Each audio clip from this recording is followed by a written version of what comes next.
Konnichiwa, and welcome to the 232nd podcast of the NC Rowan Anime Group. My name is Robert Clown. I'm co-president of this club.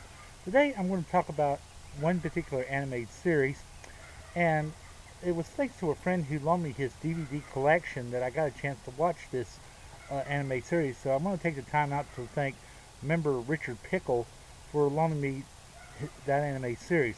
Now, I don't have the DVD set with me, but I can show you a little bit of the animation thanks to the former AD Films. And I'm talking about the series Samurai Gun. I hope you can see this. This is an old newsletter that AD Films used to put out to anime clubs. Now, Samurai Gun takes place, from what I can tell, before the Meishan Reconstruction period of Japan. Admiral Perry has already visited Japan because they already got steam trains. Now, if you're wondering who Commodore Matthew Perry was, he was the first person who went over to Japan and said, "Okay, you've got a decision to make. Either open your doors or we take you over." So they had quite a bit of a fuss about it, and they decided, okay, we'll sign a trade agreement. And that's kind of great because, okay, before that time, let's say you were a sailor at sea, you got washed overboard. Okay, you lucky and you ended on the islands of Japan. Well, you're a pirate. You aren't supposed to be there. The punishment for pirates was death.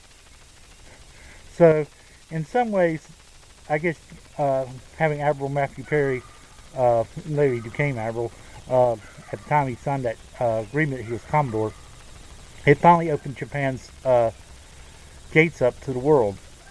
Now, a little bit further down the road in their history, there was a civil war in Japan, the Meishan Reconstruction period. Now, another animated series, Rowan Kenshin, takes place during that time period. And that's where Rowan Kenshin is supposed to pick up at, which is an entirely different animated series. Now, going back to Samurai Gun. I like the animation. Music is very well done. Recommended age, I would have to say, would have to be 18 up. There is some very mature material in Samurai Gun that I don't think that little kids should be watching. And there's also two references to a Corsican, which in Japanese, if I understand right, is a prostitute. And it does deal with double houses, which also people used to go, and it was legal in Japan to have those type of places open.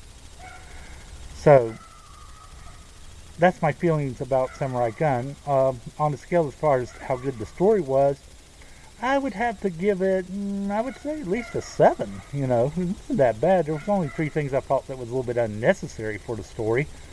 It has some of the elements of another series that I used to watch a long time ago, back in the 60s, called the Wild Wild West, because they were having weapons in Samurai Gun that, you know, it's possible.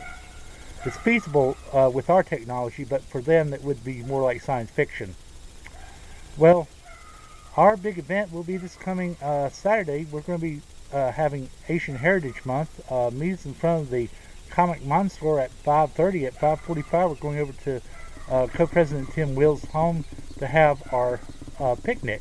Now, if it rains, forget it. We don't have a shelter. There's no place to hold the picnic. Meet us in front of the Books A Million at 5 o'clock on May 21st. At 5:30, we're going over to a person's home to watch Catalyze Blue, which was put out by Bandai. The writer of Blue Submarine 6 was responsible for that particular anime. Karos is what I think Cameron picked. Cameron picked Karos. And we're supposed to be showing that in June. JR has not told me what we're going to be seeing in July. And Camille has told us in August we're going to see Canon, which I have never seen Canon or Karos, and I'm kind of interested to see what this is going to be like. Also, too, in August, we're having a display of anime at the Rowan Public Library. We'll be showing some magazines, some postcards, and also to have a little write-up about certain things that happen in Japan. Well, I hope that you're doing well today, and thank you for watching this podcast. Goodbye.